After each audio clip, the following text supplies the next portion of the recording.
Bueno, muy buenos días para quienes nos acompañan desde Costa Rica, Guatemala, México, Colombia, Perú, Venezuela y Chile. Y buenas tardes para quienes nos acompañan de Argentina, Uruguay, Brasil, Paraguay, Portugal, España e Italia. Este es el segundo Vistas Latam Conversa del año y vamos a abordar la temática, los desafíos del liderazgo frente a los nuevos entornos de trabajo. Para quienes no conocen el formato, la duración va a ser de 60 minutos y van a poder ir haciendo sus preguntas y respuestas en el icono de Q&A o preguntas y respuestas, dependiendo del idioma, y a medida que las expositoras las vayan viendo, las van a ir respondiendo. Y ahora sí les quiero presentar a nuestras expositoras invitadas del día de hoy. Ella es vicepresidenta de Personas y Cultura de YPF, es licenciada en Economía de la Universidad de El Salvador, posee un máster en Administración de Empresas de la Universidad del SEMA y un posgrado en Coaching y Liderazgo de la Universidad de Belgrano. Tiene una amplia trayectoria laboral tanto en la industria del petróleo y la energía, así como en otras como TI, servicios financieros y consumo masivo. Bienvenida, Florencia Tiscornia. Y ella es directora de personas del Grupo Mint, presidenta de DCH Argentina y líder de la red de diversidad de IDEA. Es licenciada en Ciencia de la Comunicación de la UBA, cuenta con un posgrado de Recursos Humanos en la UADE y es magíster en Administración de Empresas en USAL. Cuenta con más de 20 años en experiencia en gestión de talento, liderazgo y comunicación organizacional. También bienvenida Daniela Mora Simoes. Ahora sí, les doy paso para que puedan comenzar. Muchísimas gracias. Bueno, buen día a todos, buen día Dani, espero que estén todos bien. Dani. Hola Flor, ¿cómo estás? Gracias y contenta, muchas gracias por el espacio de vistas y nada, por poder sumarnos a este encuentro con toda la comunidad.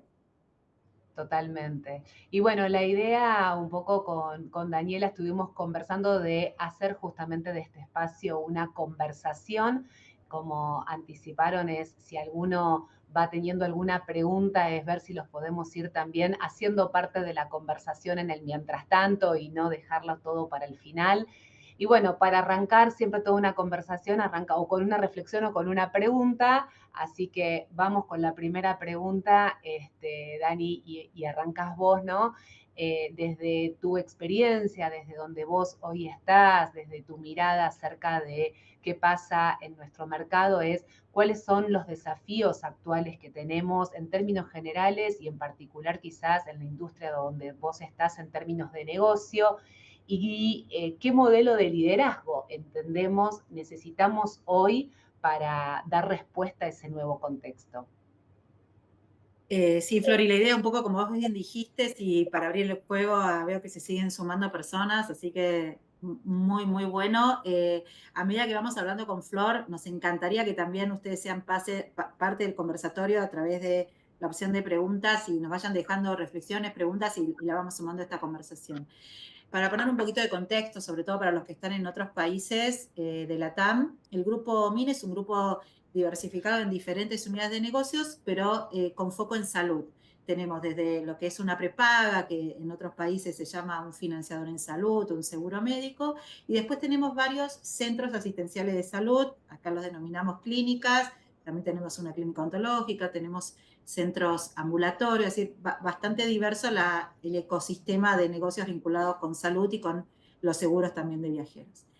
En esa línea, y un poco lo que hablamos previamente con Flor, es que lo que estamos viendo en el mercado en general, no solo en salud, es que hoy tenemos un nuevo modelo de liderazgo, ¿sí? Sin ir más lejos, y no es menor, que nosotros no hablamos ya de jefes, de directores, gerentes, sino del concepto de líder, ¿no? Y que el líder es mucho más ambicioso que solamente alguien que controla o supervisa un grupo de personas.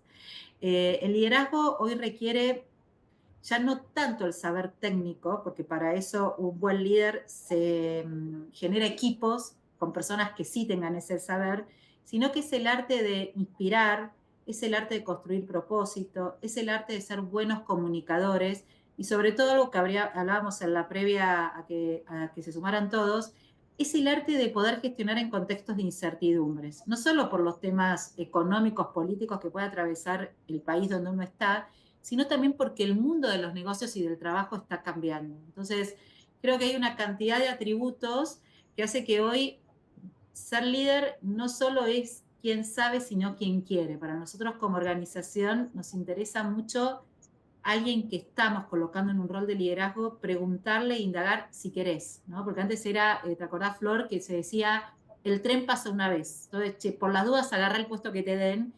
Y creo que un gran cambio que hoy hay es, no, la gente se tiene que conectar con su propósito y ser líder tiene que ser parte de tu propósito. No sé vos, Flor, cómo lo ves en tu industria y en tu organización. Conecto con esto último y después complemento. Yo siempre digo que ser líder no es llegar a tener el título que antes ponían en las oficinas de gerente, ¿no? No es tener un título, realmente es un desafío y es un compromiso. Cuando uno elige y cuando uno decide ser líder y sobre todo líderes de personas, también tienen que tener la responsabilidad, tenemos que tener la responsabilidad de entender el impacto que eso significa, el impacto con lo que a través de lo que hacemos, de lo que no hacemos, de lo que decimos, de lo que no decimos, de cómo actuamos, de cómo nos comportamos, tenemos en la vida de esas otras personas y en la vida de esas otras personas en su ámbito laboral, ¿no? Y cómo realmente esos líderes pueden hacer que esas personas realmente den lo mejor y entreguen lo máximo para con la organización o justamente todo lo contrario. Entonces, es una responsabilidad realmente ser líder y como vos decís, Dani, realmente tiene que ser una elección y no una elección solamente por el hecho de tener un título o por el hecho de que implique, que venga acompañado de alguna propuesta salarial, sino realmente entendiendo la responsabilidad y el impacto que conlleva. Y un poco, ahora sí vuelvo al inicio, como fue en la presentación, yo hoy estoy liderando el equipo de Personas y Cultura de YPF. Quizás la empresa no necesita mucha presentación. Somos una empresa de energía, una empresa integrada, que realmente son varias empresas adentro de una misma empresa con todos los tipos de negocios y la cadena de valor que manejamos.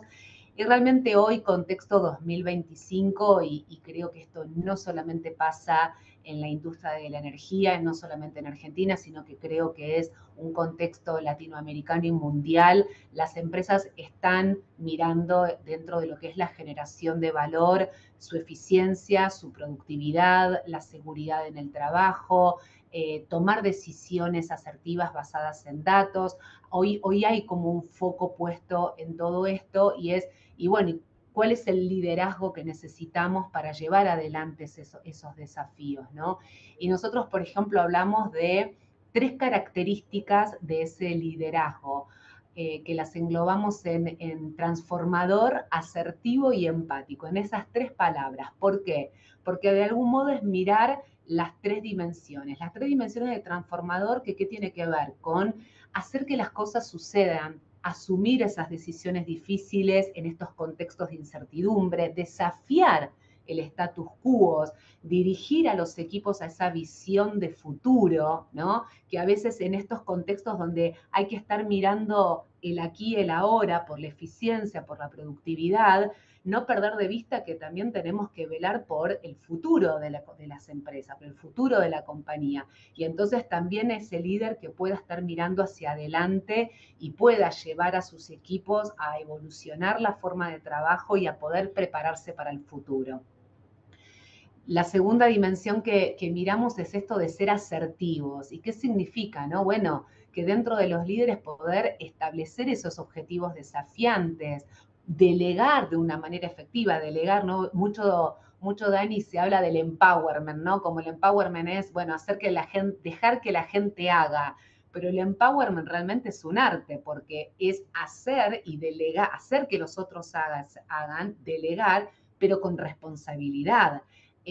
Formando a esos equipos, dándole el contexto, el marco, la orientación, guiándolos. Hay un rol del líder que no es, bueno, que los otros hagan, ¿no?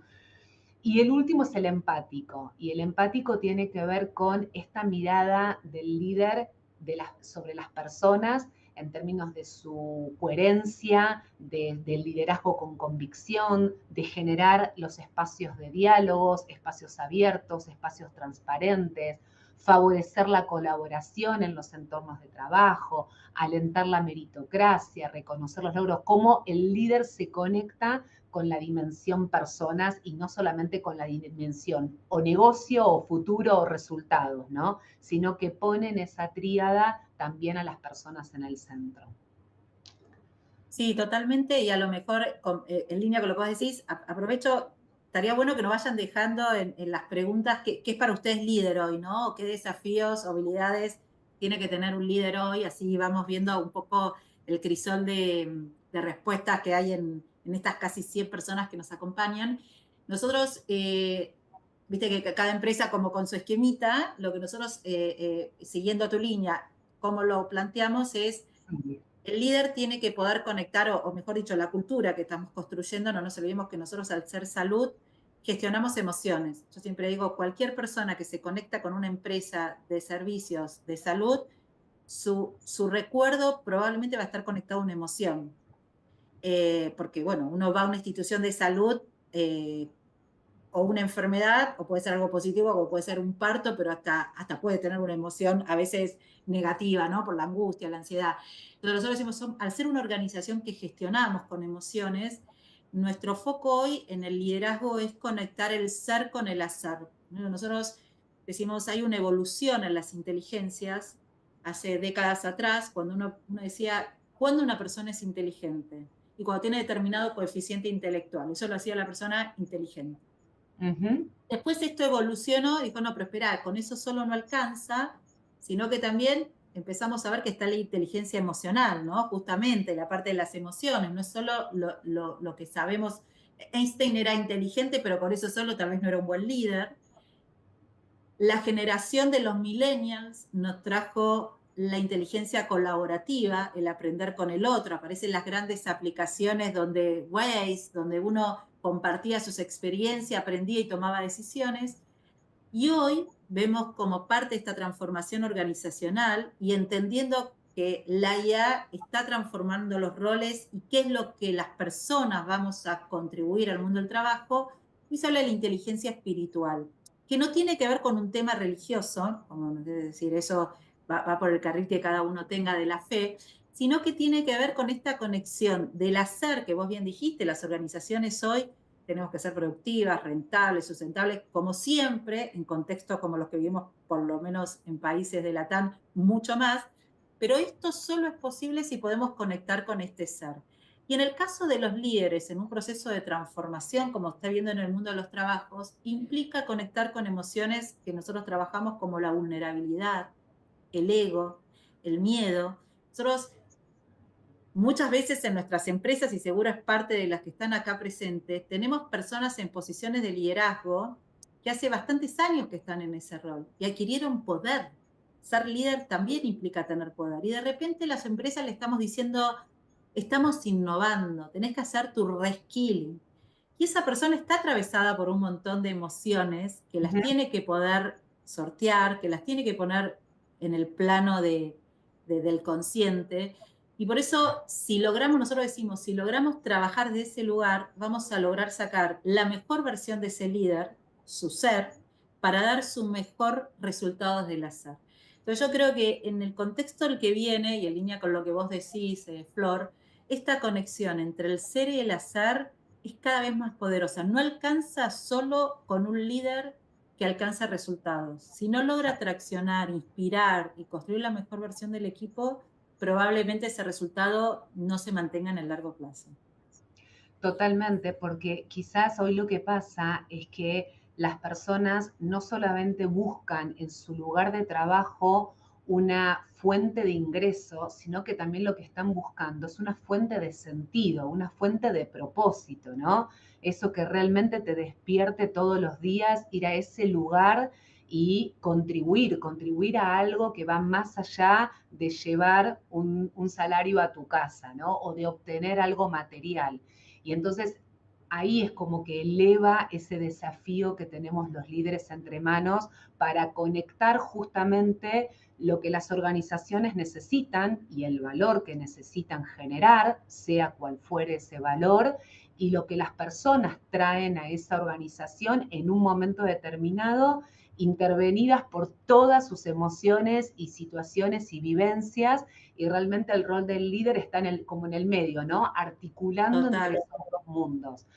Bueno, ¿te acordás, Flor? Y que antes se decía como que uno podía disociar, ¿no? Lo que te pasaba en tu ámbito laboral con el ámbito personal, bueno, sí, pero inviable. Y nosotros Exacto. generacionalmente, lo hemos hablado mucho porque tenemos más o menos la misma edad, crecimos en ese modelo organizacional, que era, no, no, no, yo soy de una manera en mi casa y con mis amigos, de otra manera en el trabajo. Eso ya, por suerte, nos dimos cuenta que no es así. Y en esa línea, Flor, mira, te hago una pregunta que nos hace Jesús, que está buenísima. Si A querés ver. contestarla, Jesús nos pregunta, me gustaría saber cómo lograr confianza y que el equipo deposite su confianza y crea en el líder. Preguntón. ¿Qué opina, Flor? Wow, sí. A ver, primera declaración, ¿no? La confianza no se pide, la confianza se gana, ¿no? Con lo cual, por lo menos desde mi punto de vista, con lo cual es un camino donde la coherencia entre lo que digo y lo que hago para mí es uno de los pilares. Nosotros, esto de haz lo que yo digo y no lo que yo hago, claramente no va para un líder. El líder tiene que ser realmente consistente entre cuál es su conducta del día a día y realmente lo que está diciendo y lo que le está pidiendo al equipo. Ese para mí es una de las formas de ganar confianza.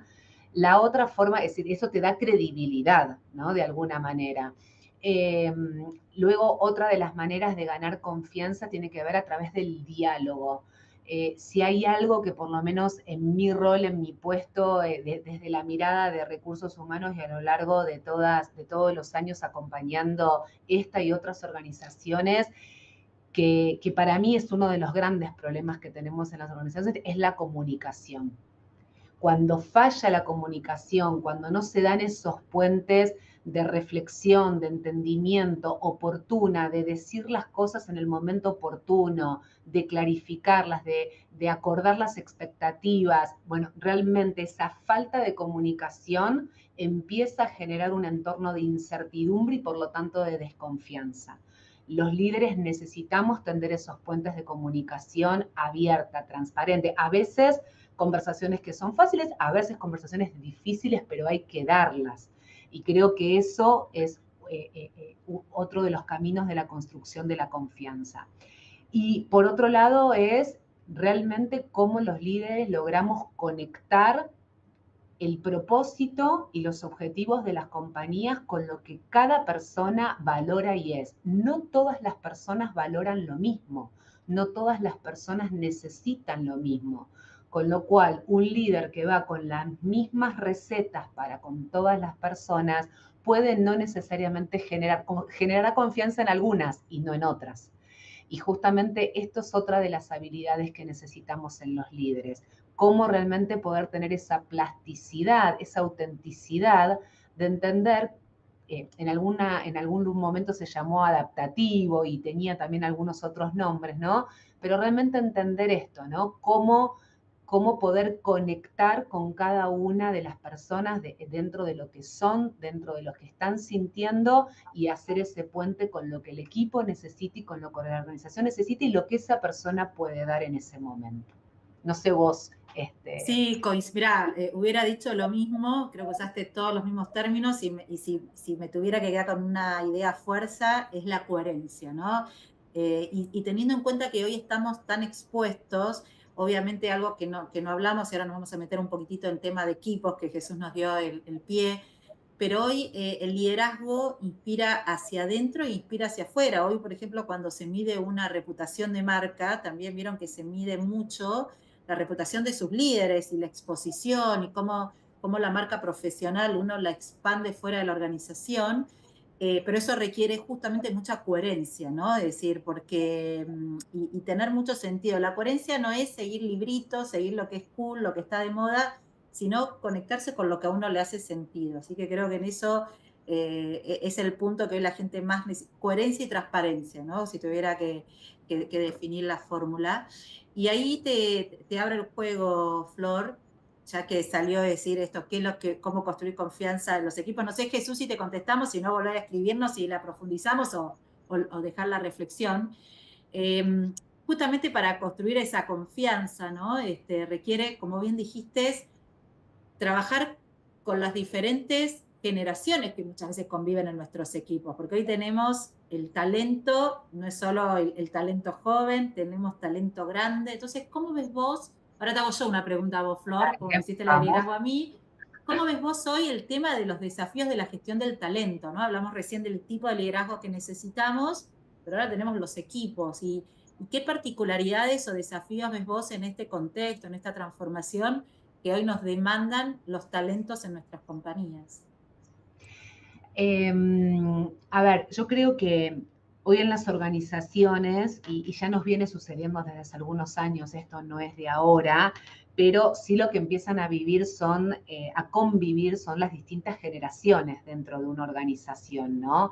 Y sobre todo con, y bueno, que es otro tema en sí mismo, que tiene que ver con las generaciones que hasta hace poquito estaban próximas a la jubilación, pero con lo que se está extendiendo la vida laboral y la productividad y realmente la energía de las personas para seguir dentro de las organizaciones, bueno, hoy tenemos quizás personas, o por lo menos como nos pasa a nosotros, de hasta 70 años conviviendo dentro de la organización con personas que nosotros consideramos nuestro talento joven, que tienen 21 o 22 años, ¿no? Y están entrando en el mundo laboral, todas conviviendo en el mismo momento en la organización.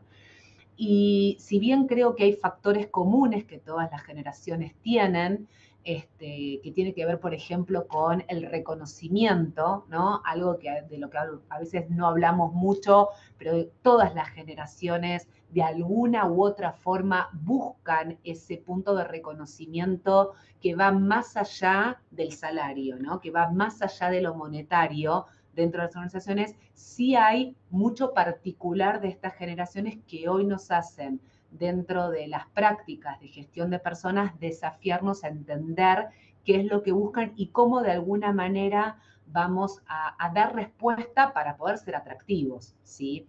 Obviamente el líder otra vez en el centro, porque es el líder el que debe entender esa diversidad multigeneracional que tiene dentro de su equipo, ¿sí?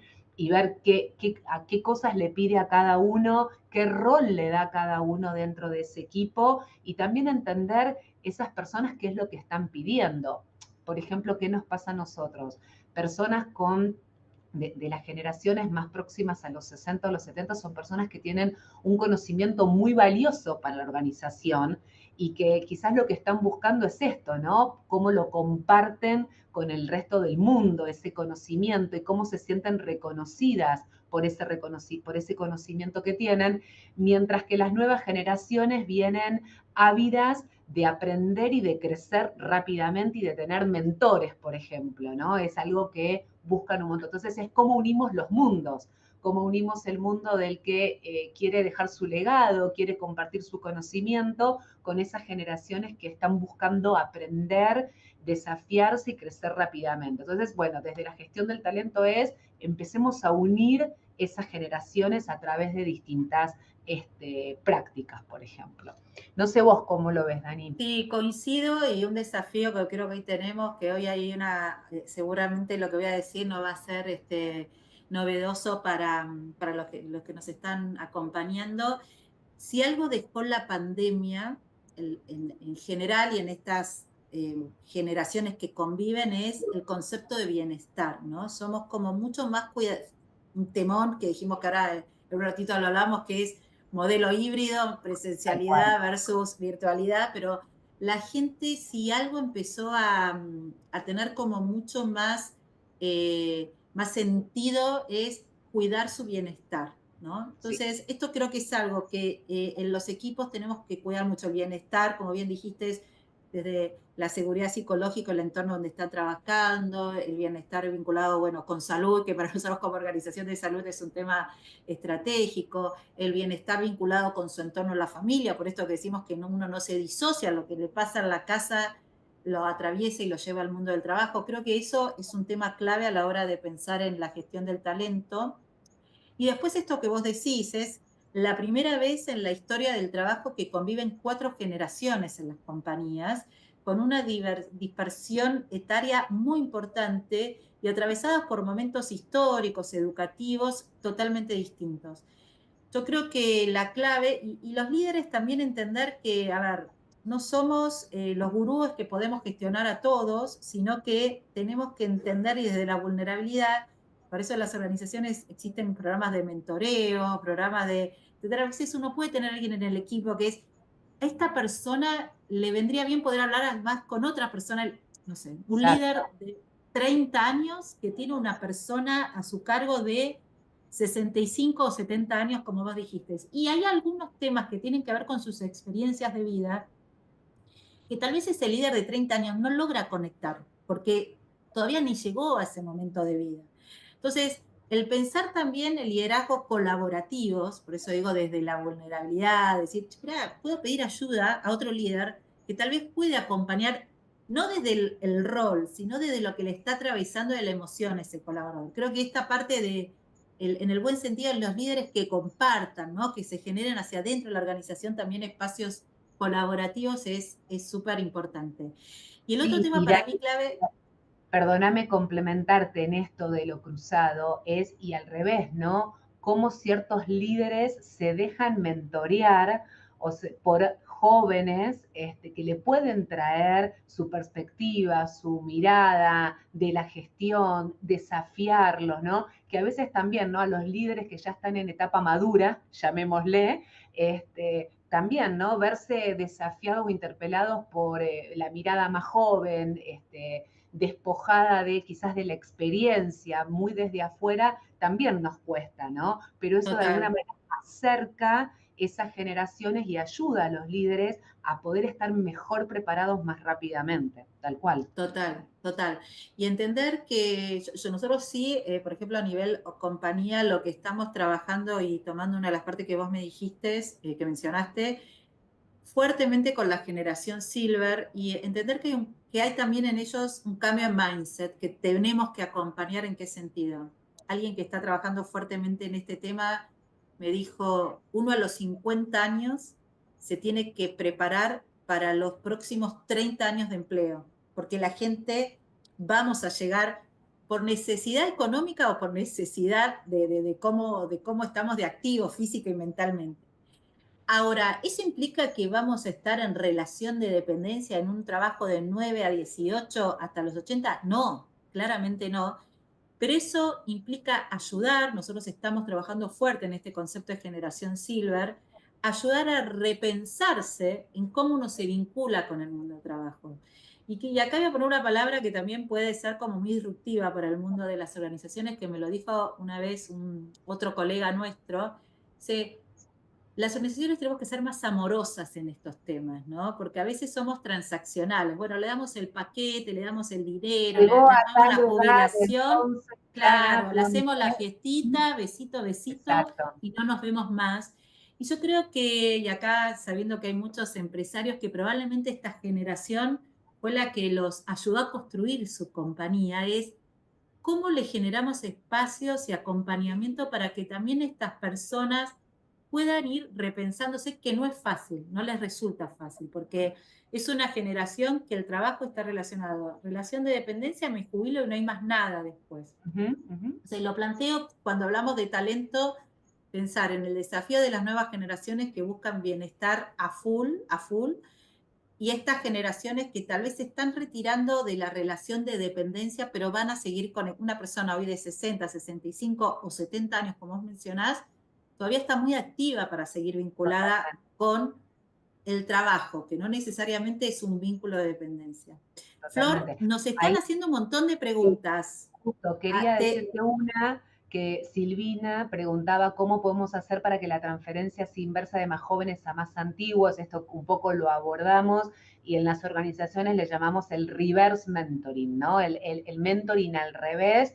Hay prácticas formales y guías para justamente poder llevar a cabo estos espacios, que son espacios formales, ¿no? Donde los jóvenes que pueden ser elegidos o que hayan levantado la mano, realmente tienen estos espacios de conversación que están guiados, pautados, con preguntas que puedan ayudar, pero tienen con líderes más senior de la compañía justamente para adecuar. Digo, es una de las prácticas que en las Y te organizaciones pongo, usamos. Flor, una chiquitita, viste que a veces, porque uno dice, uy, no tengo un área, no sé, uno dice, uy, pero Flor es una crack, tiene un área seguro de que le diseñe estos programas.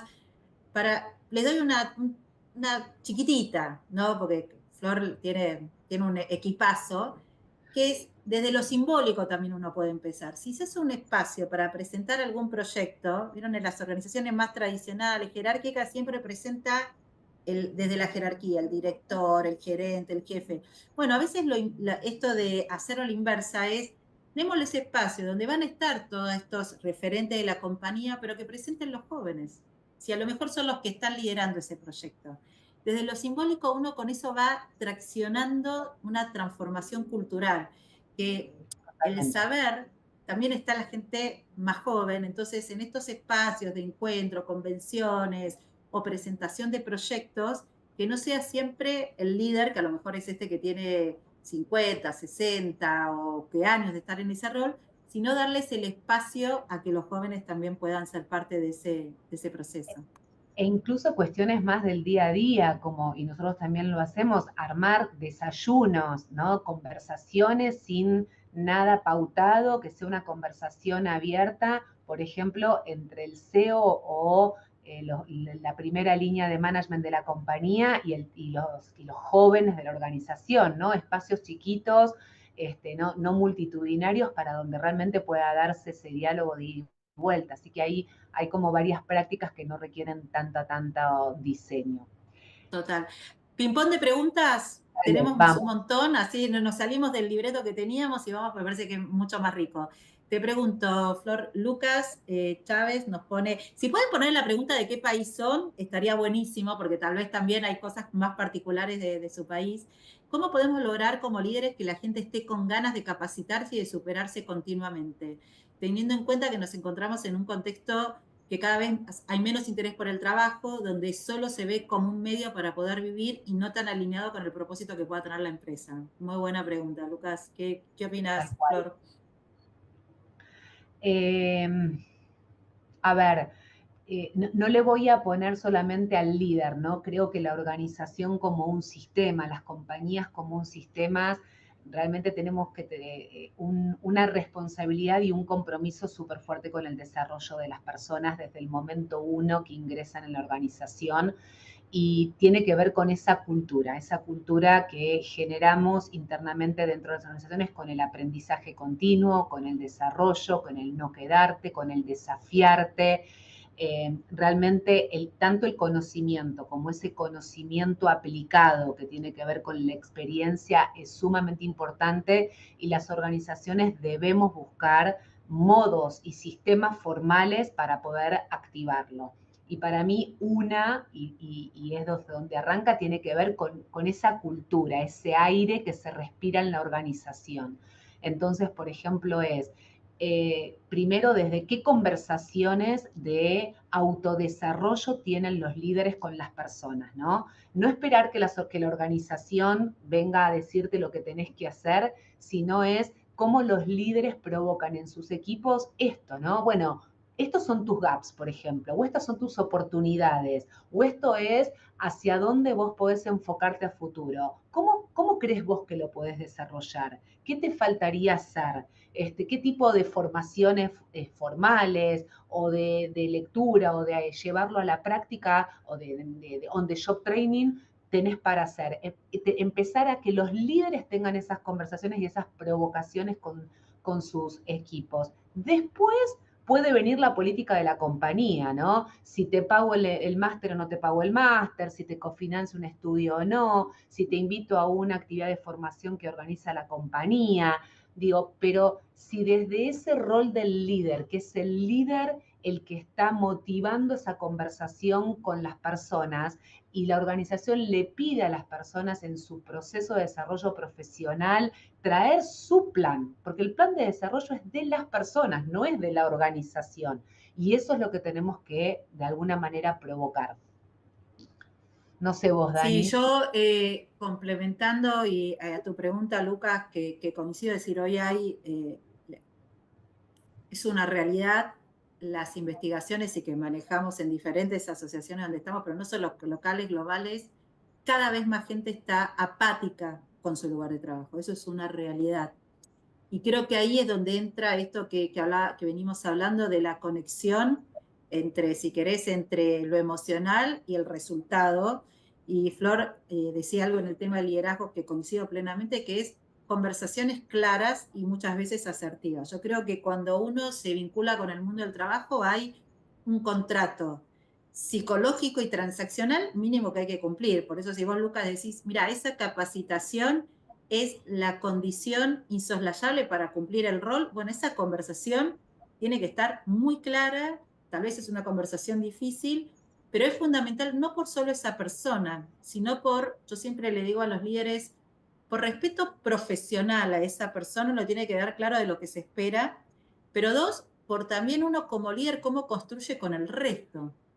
En esto tiene mucho que ver otra cosa que dijo Flor, que es el reconocimiento, ¿no? Entonces, ante tu pregunta, si te puedo dar como alguna reflexión, es mucha claridad de lo que se espera del rol y las condiciones básicas esperables, ¿no? Y bueno, y ahí es donde entra después la parte de reconocimiento asociado, valorar el mérito y la conversación, sino asertiva que se debe tener, porque nosotros desde el área de personas nos encanta hablar de propósito, de inspiración, pero también es una realidad. Mucha gente se vincula con el mundo del trabajo de un lugar súper transaccional. Yo siempre digo, Ujú. es válido, es súper válido que la libido y el deseo esté puesto fuera de ese rol, porque hay gente que está en roles súper operativos, pero es clave entonces setear con esa persona las expectativas de ese rol transaccional, ¿no? Es decir, ¿qué esperamos de esa persona y cómo la acompañamos? Después tenemos los profesionales no digo de tener título universitario, sino gente con esto, como dijo Flor, desafiada, con interés de crecer, y bueno, ahí entran otras conversaciones, pero dentro de esta diversidad que decimos generacional, también existe diversidad en cuanto a cuál es el motivo por el cual yo me vinculo con la organización, que no necesariamente tiene que ver con el propósito de trascendencia que tenga esa organización. Pero debe estar, y acá cierro y le dejo a Flor y alguna otra pregunta que tenemos, es, nosotros decimos nuestra organización tiene el objetivo de salvar vidas, somos una empresa de salud, con lo cual eso tiene que estar dentro de tu modelo de gestión. Es decir, el servicio al otro, por más que tu trabajo sea apático, si no tenés don de servicio, a veces lo hacemos muy bien, a veces no tan bien, pero trabajamos en que eso se construya como parte de nuestra cultura. Por Y eso, Dani, conversaciones perdóname, transparentes y genuinas. dijiste una palabra que no lo habíamos todavía traído, que tiene que ver con el mérito, con la meritocracia, ¿no? Yo creo que unido a eso, que quizás es algo de lo que traían, que se fue de alguna manera perdiendo, creo que tenemos que volver a poner en valor el concepto de meritocracia y reconocer justamente cuando está esa milla extra, está esa evolución, ese querer dar ese paso, esa formación, ese tomar rienda sobre tu propio desarrollo. Dentro de las organizaciones debemos reconocer eso, porque eso es justamente, y eso genera cultura además, ¿no? Eso es lo que va a potenciar a la organización a ir hacia otro lugar y realmente es lo que va a poder generar como ese círculo virtuoso, ¿no? Ah, ok, es por ahí, porque entonces si me formo, entonces si doy esa milla extra, la compañía te lo reconoce, entonces yo puedo también progresar. Me parece que debemos empezar a poner mucho más en valor estas cosas que quizás años atrás estuvieron muy presentes, que después se fueron como complementando con otras cosas y quizás hasta en algún punto diluyendo, y yo creo que hay que volver a ponerlas, ¿no? Total. Pregunta de Andrés Zunino, Oh, otro temón, que es, quisiera saber el punto de vista en cuanto al liderazgo de equipos remotos. ¿Es necesario buscar perfiles diferentes para liderar equipos remotos? ¿Qué se necesita hacer para que el liderazgo de equipos remotos sea eficaz? Bueno, hablamos de equipos, hablamos recién de cultura, bueno, el gran tema de alguna manera que tiene que ver con 100% remoto o algo que hoy estamos todos atravesados, que es virtualidad sí, virtualidad no. ¿Querés empezar vos? Es el tema en este momento. sí, totalmente. A ver, breve. Como vos decís, hoy estamos de vuelta debatiéndonos este modelo forzado al que nos llevó la pandemia del trabajo remoto, donde algunas organizaciones, después de la salida de la pandemia, empezaron a retomar su presencialidad y siempre la discusión empezó a estar ahora ya si es o full remoto o estoy algunos días en la oficina y algunos días remoto, y ahora ya algunas organizaciones o industrias están en si volvemos a un full presencial, ¿no? Eh, Básicamente, yo creo que acá el gran desafío que tenemos es cómo podemos traer algunos aprendizajes y algunas cosas buenas que nos trae el trabajo híbrido en materia de flexibilidad, ¿no? Y en materia justamente de esto que las nuevas generaciones también están buscando,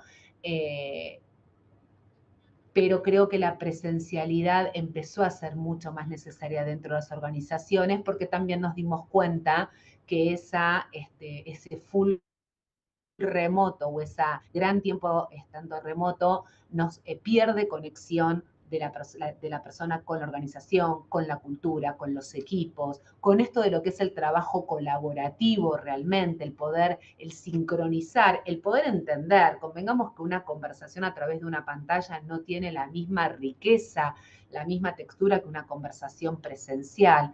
Entonces creo que ahí es donde empieza a la presencialidad a ser mucho más relevante.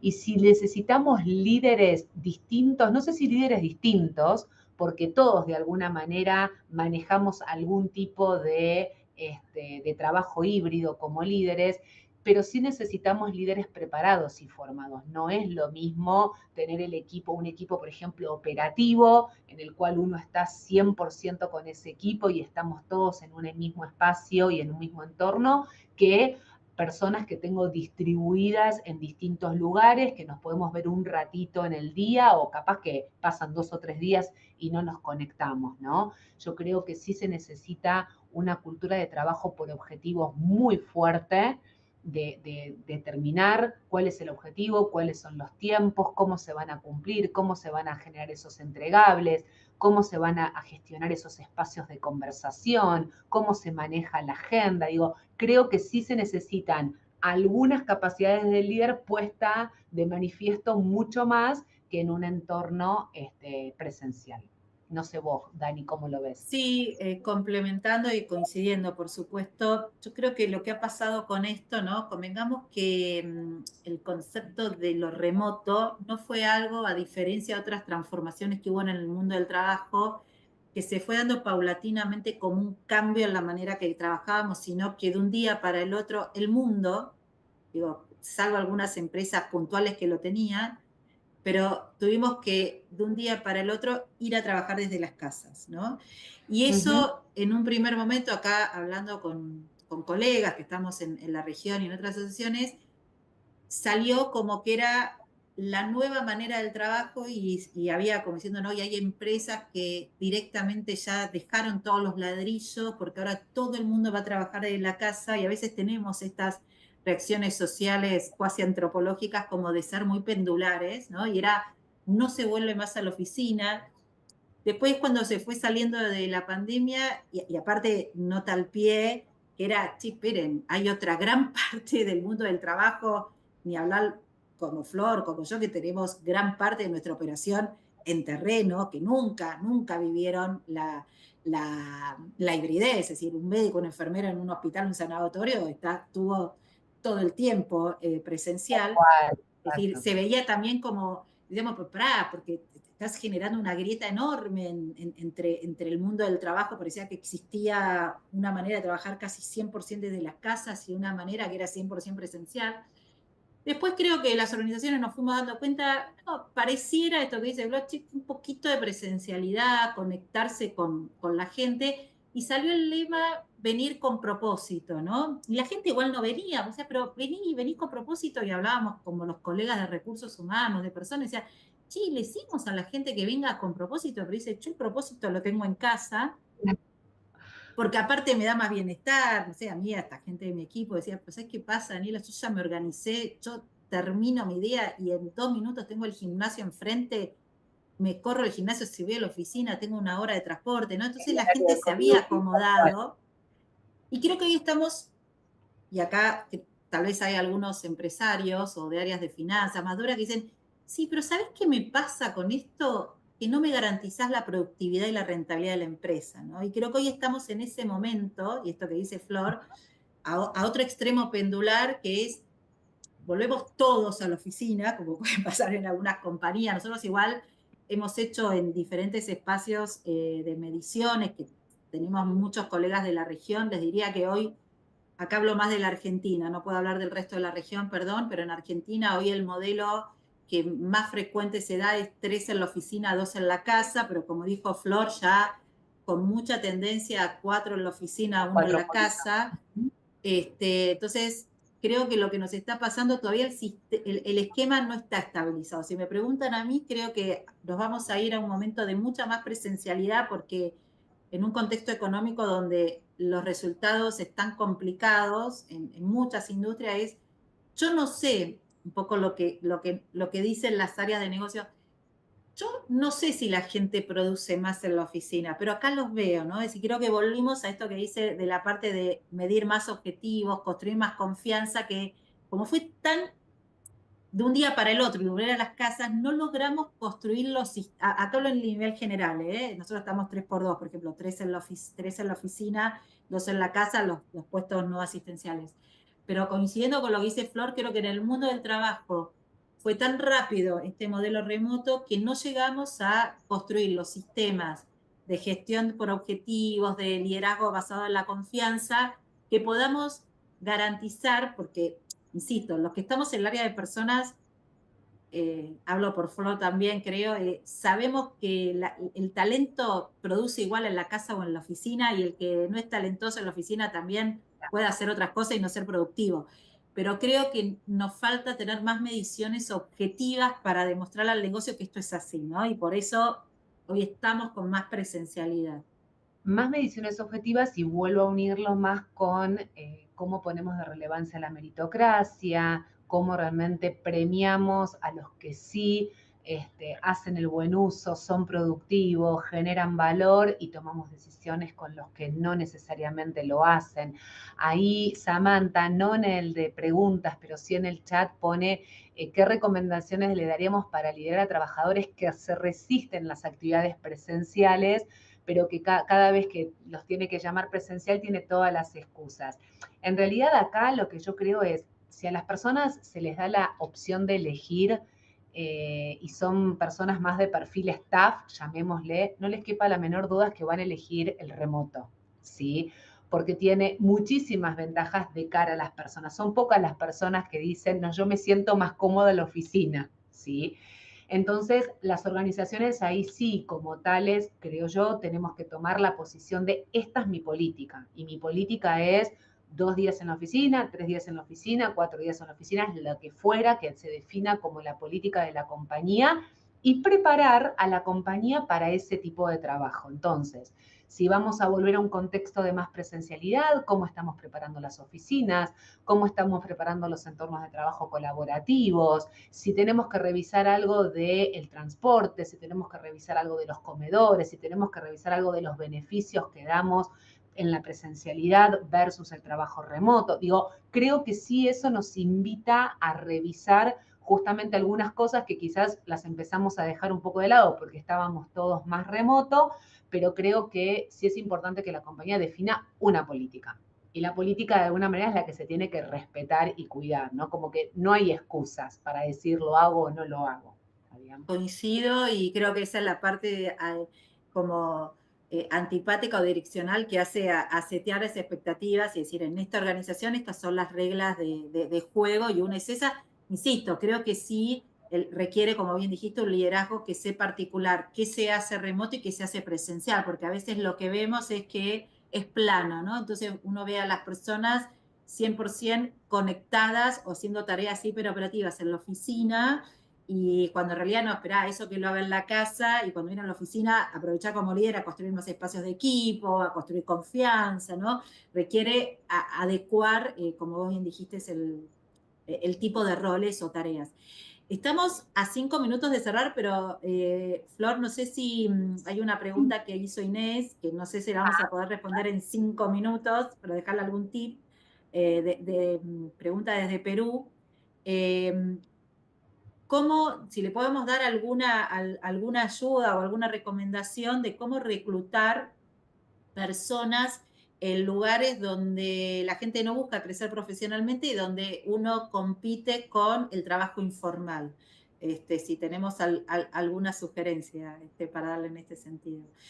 Yo si querés ahí, mientras Flor piensa, Inés, te doy un punto porque, bueno, no conozco tanto el contexto de Perú, sí te puedo hablar de la Argentina y te diría que en algunas zonas, sobre todo para puestos, como deben ser lo que vos estás mencionando, muy operativos, la situación es bastante parecida. Ahora tuvimos un cambio en algunas políticas del gobierno, pero a veces para determinadas posiciones uno competía con los subsidios, algunas cuestiones que para la persona decía entre trabajar en la economía formal y trabajar en lo informal, me quedo en lo informal porque hasta gano más. Yo creo que ahí la clave es trabajar de manera tripartita, obviamente con políticas públicas, en donde uno pueda empezar a entender que sí, la economía, desconozco esta zona que planteas en Perú, pero si la persona quiere estar en la economía informal, es probable porque económicamente le debe resultar más rentable por subsidios o ingresos que debe tener versus el ingreso formal. Entonces hay que trabajar ahí con una mirada de políticas gubernamentales. La otra es empezar una decisión de más largo plazo, pero que en la Argentina se empezó a hacer. Nosotros tuvimos una generación de jóvenes que nunca vieron a los padres trabajar porque justamente vivieron de subsidio mucho tiempo y ahí requirió un trabajo. Por eso te digo, la respuesta no, lo que te voy a decir, Inés, no es simple, a lo mejor no te estoy dando la respuesta de corto plazo, pero las organizaciones trabajamos mucho con ONGs, con fundaciones en ir a los jóvenes, a los más jóvenes que todavía no estaban en el mundo del trabajo, para concientizar de lo que implicaba entrar a la economía formal y que en muchos casos fue una generación que volvió a la economía formal cuando sus padres, sus tíos y en algunos casos sus abuelos no lo habían estado. Y el tercer punto creo que tiene que ver con la educación financiera o el bienestar financiero, porque es ayudar, y ahí sí desde el ámbito privado, que estas personas entiendan, como bien dijo Flor, que sí, en pesos tal vez me llevo más, pero eso implica que no tengo seguridad previsional, seguridad médica. Bueno, acá hablo de la Argentina, no te habría que ver el caso concreto de la zona de Perú que vos decís. Pero parece que es una mirada, desde mi punto de vista, complejo lo que planteás, y por la experiencia en Argentina habría que tomar estas tres dimensiones: la mirada de articulación con la parte pública, gubernamental, con políticas que ayuden a fomentar el trabajo privado o en relación de dependencia, la parte de educación de las generaciones más jóvenes y la trascendencia que da trabajar en relación de dependencia y tener un trabajo formal. Y tres, en lo que tiene que ver con formar y educar a estas personas que tal vez desde la ignorancia creen que esto es mejor a mediano o largo plazo que estar en una relación formal. Yo quizás, Dani, complemento y lo llevo a un caso práctico, que es algo que venimos haciendo desde YPF desde hace algunos años ya, varios años, les puedo decir casi 10 años, que nosotros tenemos lo que llamamos programas de empleabilidad. Los programas de empleabilidad es los que nos permite crear un puente entre personas que están en condiciones de desempleo en determinadas zonas, que además son de interés para la compañía, y realmente el empleo formal. Nosotros ahí articulamos entre el programa empresa con, como dijo Dani, con una entidad pública que es el Ministerio de Trabajo, ¿sí? Y nuestro sindicato y universidades o escuelas técnicas. Entonces, este programa lo que hace es identifica, por ejemplo, personas en algunas de nuestras zonas operativas, como por ejemplo decirles personas que están que viven cercanas a nuestra refinería de Mendoza, ¿no? De la provincia de Mendoza, que sean jóvenes, por ejemplo, que hayan estudiado en un colegio secundario, pero que hoy estén en condiciones de desempleo. Nosotros lo que hacemos es tender el puente entre la formación que esa persona necesita para insertarse en el mundo laboral, a través justamente de lo que trabaja el sindicato y de lo que nosotros trabajamos con las universidades locales a través de un programa que financiamos nosotros como YPF para formarlos en las capacidades que se necesitan, por ejemplo, para ser un operador de planta o un operador de un ducto, ¿sí? Y obviamente los mejores que salgan de ese programa de formación, si bien todos van a quedar formados para la industria, los mejores son los que como YPF después les tendemos el puente en alguna oportunidad concreta que puedan existir en la compañía. Entonces, de esa manera, a través de un ejemplo, digo, quizás contribuya a esto, y bueno, ¿cómo podemos hacer para? Bueno, este puede ser una forma que lleva a la práctica lo que Dani comentaba, ¿no? Así que Flor, bueno. se nos pasó la hora, ahí se suma Florencia Sánchez para hacer el cierre. La verdad, nada, me encantó compartir este espacio con vos. Espero que le hayamos podido dejar algunos tips a la audiencia, pero muy bueno y como siempre escucharte también. Yo me llevé muchos aprendizajes tuyos, así que gracias a Vistas y a vos sobre todo por el espacio. Igualmente, Dani, siempre estos espacios para reflexionar nos nutren a todos y las preguntas que nos hicieron llegar nos permitió justamente generar este espacio de diálogo y que no sea un monólogo con una presentación teórica, sino llevarlo y transmitirles desde nuestra experiencia, desde nuestra mirada realmente cómo estamos viendo este desafío del liderazgo en las organizaciones hoy. Y muchas gracias, Vistas, por la invitación. Bueno, muchas gracias a ustedes. La verdad que fue súper interesante esta charla y tener la mirada de dos industrias distintas, de tamaño de empresas distintos. La verdad que fue un gran aporte, así que quiero agradecerles a Flor y a Dani por haber participado del evento de hoy. Les agradezco a todos también por haber participado y como siempre les recuerdo, cuando finalizan la sesión van a encontrar una muy breve encuesta. Les pido que se tomen un minuto para responderla, que eso nos ayuda a nosotros a poder seguir agregando valor a nuestros eventos. Muchísimas gracias.